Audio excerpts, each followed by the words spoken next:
సేవకులనైనా లేదా సువార్త చెప్పే సేవకులనైనా అపోస్తులుగా ఉండి వాక్యం అందిస్తున్న వారికైనా మీరు ఎప్పుడైనా వారిని ఇలా అడిగారా అనేసి ఒక ప్రశ్నార్థకమైన అంశాన్ని దేవుడు మరి యొక్క రోజున మనతో మాట్లాడాలని ఆయన ఆశపడుతున్నాడు.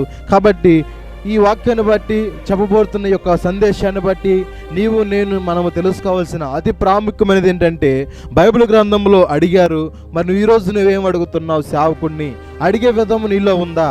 ఒక విశ్వాసిగా నువ్వు సేవకుడిని అడగవలసిన కొన్ని నియమాలు నువ్వు తెలుసుకోవాలి ఈ వీడియోలో. అర్థమవుతుందా? కాబట్టి ఇలాంటి సందేహాలు నీకు కూడా రావచ్చు బహుశా. ఏమని, ఈ కార్యము జరిగిద్దంటావా? నేను ఇన్నిసార్లు పరీక్ష రాసిన, ఎగ్జామ్ రాస్తున్నాను, మరి పదే ఫెయిల్ అయిపోతున్నాను, ఈరోజు నేను పాస్ అవుతానంటావా అని ఒక సందేహము ఒక పరీక్ష రాసే ఒక యవనస్తుడికి యవనస్తురాలకి రావచ్చు. అర్థమవుతుందా?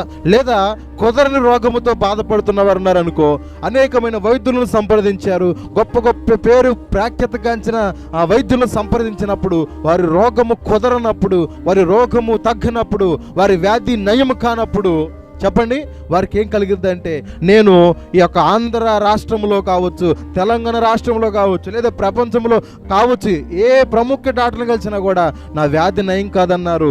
నీవు చెబితే జరిగిపోయిద్దా అన్న సందేహాలు ఈ రోజుల్లో చాలా మందిలో ఉంటూనే ఉండవచ్చు. వాస్తవం చెప్పాలంటే, నిజం చెప్పాలంటే, ప్రార్థనకు వెళ్ళే వారిలోనే సందేహాలు ఎక్కువే.